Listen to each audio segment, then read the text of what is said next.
जैसे मैं बहुत बार एक आग्रह से कहता हूँ कि performance audit is more important then financial audit. और हमारे यहाँ फाइनेंशियल ऑडिट को इम्पोर्टेंट माना गया।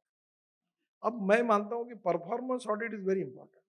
अब प्रॉब्लम यह है कि धीरे धीरे हमको काफी गुणात्मक परिवर्तन करना पड़ेगा। यंग जनरेशन आ रही है। अभी मैं आपको बताता हूँ, मैं वैसे बहुत इनडिसिप्लिन भी हूँ और बहुत ऑर्गेनाइज भी नहीं हूँ, प्रोफेशनल वगैरह पॉलिटिकली भी वैसे मेरे में कोई बहुत कमियां है। पर मैं लगातार इनोवेशन की बात करता हूँ, रिसर्च की बात करता हूँ।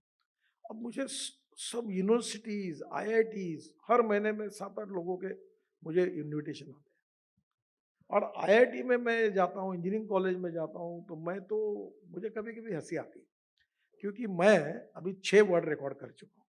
क्रेडिट मुझे मिला। पर मैं जब मैट्रिक में, मुझे साइंस मैंने एग्रीगेट 52% था और साइंस में 49.2 था। तो प्रोफेशनल कॉलेज के लिए एडमिशन के लिए, इंजीनियरिंग के लिए 50% के ऊपर मार्क चाहिए। तो मुझे इंजीनियरिंग में इसलिए एडमिशन नहीं ले पाया क्योंकि मुझे 50% भी नहीं थे।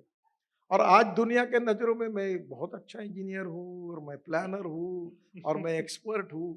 तो मैं हंसी को कहती कि भाई, आप जिस व्यक्ति को परसेंटेज में इंजीनियरिंग कॉलेज में एडमिशन नहीं मिली और मैं कैसे एक्सपर्ट बन गया।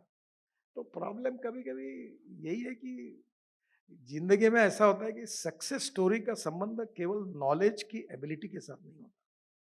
जैसे मैं भी कहता हूँ कि फाइनेंशियल मैनेजमेंट, ह्यूमन रिसोर्स सब इंपॉर्टेंट है, ओनरशिप चाहिए और एंटरप्रेन्योरशिप चाहिए। तो कभी ना कभी बहुत सी बातें ऐसी होती हैं। अब कितने लोग ऐसे हैं कि जो बेचारे पढ़े लिखे नहीं है, पर आज उनकी इंडस्ट्री कहाँ से कहाँ चली गई। तो कभी ना कभी ये इस टाइप का कॉन्ट्राडिक्शंस पॉलिटिक्स में भी होता है, अलग अलग टाइप की बातें होती है।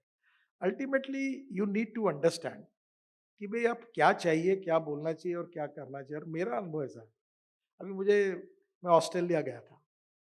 तो मैं ऑस्ट्रेलिया में गया तो इतने लोग मुझे मिले कि हमने आपका ये भाषण सुना, ये सुना। अब मुझे अमेरिका में लोग मिलते हैं, वो आए कभी, वो बोलते हैं हम आपको सबके ज़्यादा ये भाषण सुनते हैं। अब ये मीडिया में इतना ट्रांसफॉर्मेशन हुआ, ये सोशल मीडिया का, it is beyond my imagination कि मैं एक भाषण एक बीसीजी के कार्यक्रम में गया था और मैं वहाँ से गुड़गाँव से लौटकर घर पर आया, तो मुझे उसने फ़ोन करके बताया कि अमेरिका में 3 लाख करीब 57,000 लोगों ने आपका भाषण बोलते हुए सुना।